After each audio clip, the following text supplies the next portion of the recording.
stage four, and this is where Netanyahu is really wrong, is about what will be the new center of world power coming out of this conflict. Netanyahu said it's going to be Israel. He's wrong.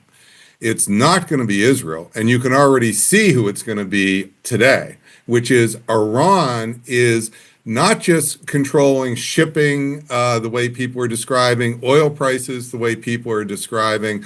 Iran is controlling so much world oil, so much, and oil is so critical to world power that Iran is emerging as a new global center of power.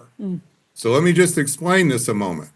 So before the war, 33 days ago, there were three centers of world power we discussed: the US, Russia, and China. Now, why was Russia even in that mix? Because it had 11% of the world's oil. And of course, it uses that for military purposes.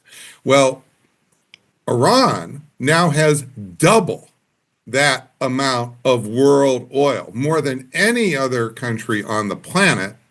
And what that's going to mean are 75, $100 billion a year more to put into military. That nuclear enrichment is now more likely than ever to become nuclear weapons. And over time, as the months and the years go on, which I know we're having a hard time coming to grips with the reality that's occurred here, is that this is going to create a new center of world power and dwarf Israel. This, as you can see right away, for all of our lifetimes, oil has been so critical. And it's not just oil, of course, it's gas, it's the energy, it's the fertilizer. This is what Iran has now as a chokehold on the world, but it's 20%. And there's no way you're going to make up for that in the next 3 or 4 years. Even if you start drilling now, it will take that long. So Iran is coming out of this. And we've never seen this in our lifetimes, a new world power center created in a month.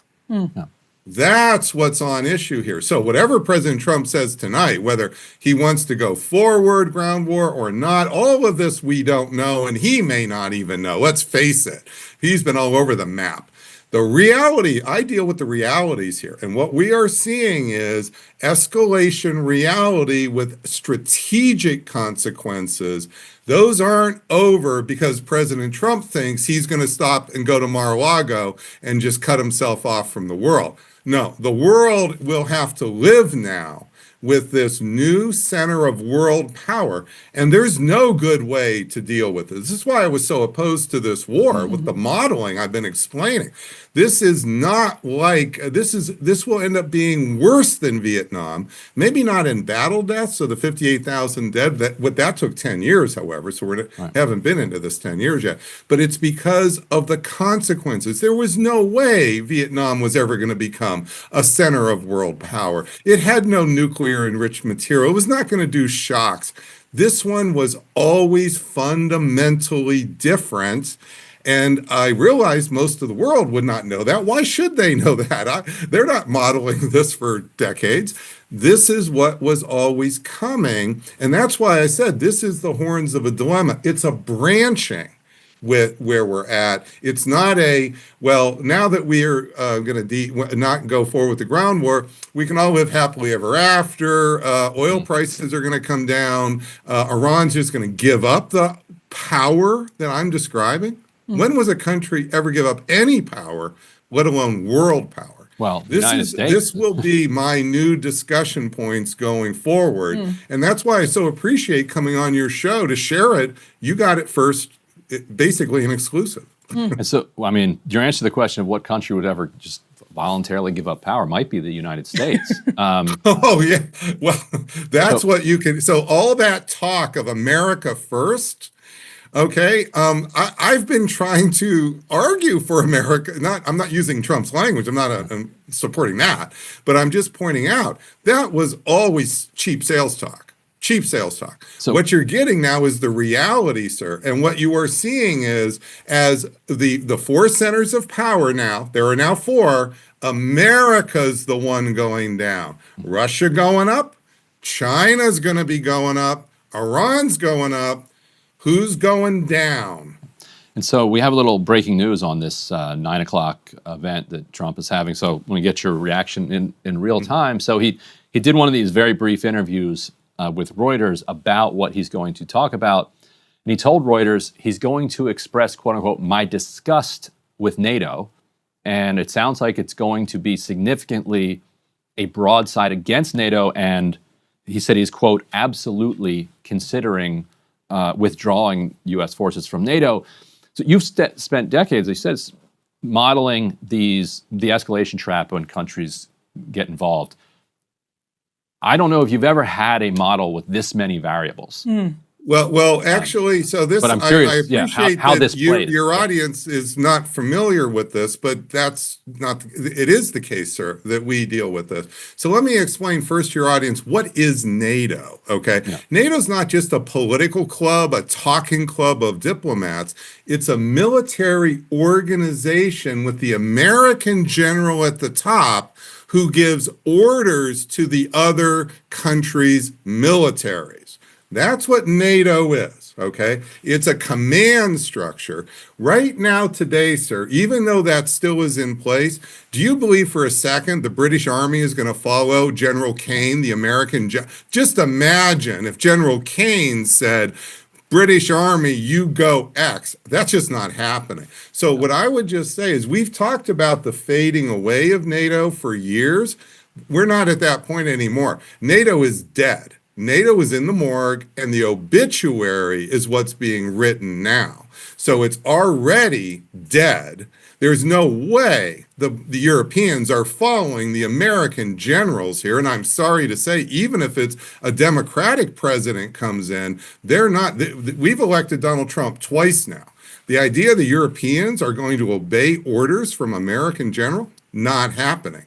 So this is really going to have also major consequences because we never had to worry about this problem of, these little dust-ups like on Greenland. Well, this may be a future here, and it's a horrible future, but I'm just pointing out what Donald Trump has done here. This is much larger consequences, and the oil shock and the energy shock is already astounding. I'm explaining there's a stage 4 here, and this is even as astounding as it's been already in 33 days. My gosh, the next 6 months, this is going to be the reverse of the end of the Cold War. The end of the Cold War, we shot up like a rocket. Those 90s, Bill Clinton's presidency, oh my goodness, those days, everybody, we all know what, boy, do we want those days back, right? Well, this is the other way around. We're now on the other end of this, going the other way. 40 trillion in debt, oh my gosh, the amount of trouble here, that's why we have created, through no intention, but we've created a new center of world power, and Iran is not going to stop trying to grow that power. They're going to want to exert more influence in the Persian Gulf, and that's what you're seeing in those Amazon attacks. And absolutely, they're going to want to knock J.P. Morgan and Amazon out. That's Western imperialism as they see it, and they have a lot of power, and especially if Trump pulls back, they will have even more power. Then they also have growing power in Asia. I've been talking to the Bloomberg Hong Kong, others in Asia. So much of the oil from the Middle East goes to Asia, and Asia right now is in a supply crunch, not just a cost crunch, but there is in the Philippines, there's 200 million people in a supply crunch here, almost the size of the United States in Asia. This is generating enormous power for Iran and also in relation with China. They can do more and more together. And so what you're going to see here is this fundamental assumption that this can all just be blown over and all we have to do is we're going to apologize for killing the supreme leader and yeah, Trump was stupid and then we're all going to admit that it was just Trump here. We're just going to blame Trump, blame Netanyahu, and Iran's going to just give up world power. No. And who's going to pay the price?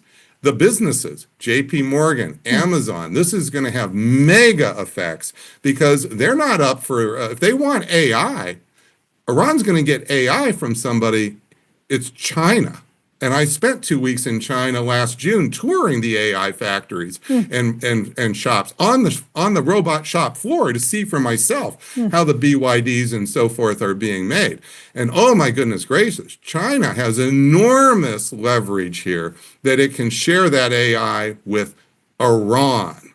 And so this idea that Iran needs JP Morgan, I don't know what I'm just trying to explain. This is the fatal flaw in that thinking. And we have other breaking news.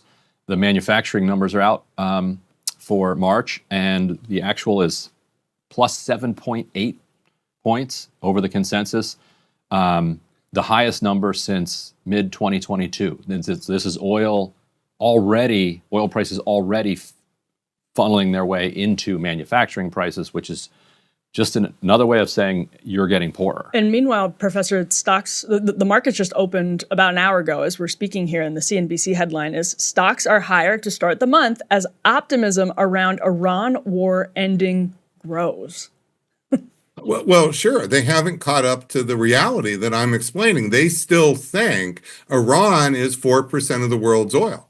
They're operating as if we were 33 days ago and all that's changed is bombing. So we end bombing and everything goes back to 33 days ago. There's just a flaw here. I don't know quite how to explain it. There's a reality, and that reality is Iran is a world power now. And as each week and month goes by, this will become more and more evident. And at some point, markets will catch up. I mean, markets are often, behind. I mean, I always say, Washington is 3 to 6 months behind, and markets are typically long behind more than that. That's how you get the balloon. So otherwise, you would not have those balloons popping. So the fact the market, that's just another group of smart people. I deal with smart people all the time. Everybody I deal with is at the University of Chicago is actually really smart. So this is not about smart versus not. This is about how to understand the reality that we're seeing versus the hopes that we also all have. Well, that sucks. Iran is gaining power. These are the real consequences that I'm explaining by the new center of power, and it's just not likely to change. Yeah. I just don't see how Iran, even if you got a new regime in Iran, why would they give up all this power? Right. Yeah, and Saudi Arabia reached a security deal with Pakistan, and I think the reason that Pakistan was trying to host the mediation talks is that so Pakistan could then tell Saudi Arabia, sorry, we can't participate in this war. We're mediators. But they're not. Well, I would go a little further. I was all of a just sudden on they're for losing half that. an hour with the big Pakistani media because I think what's being missed there is I think Pakistan has been one of the countries understanding this emerging geopolitical power, not just the details. And so if you notice who else was there, it was you basically had Pakistan, you had Turkey, you had Saudi Arabia, you have Iran. This is there's a growing anti-American coalition that is emerging here. As soon as we talked about arming the Kurds, effectively lost Turkey. I mean, Turkey's got millions of Kurds. The idea we're going to arm the Kurds, the first thing those Kurds are likely to want to do is turn on Turkey. So this is already our ideas here are just doing everything to push away those countries, and Pakistan is starting to build coalitions here. So I don't think this is just about being Mr. Nice Guy Pakistan. Let's be nice. I think that what you're seeing is the reality of how the geopolitical game is played.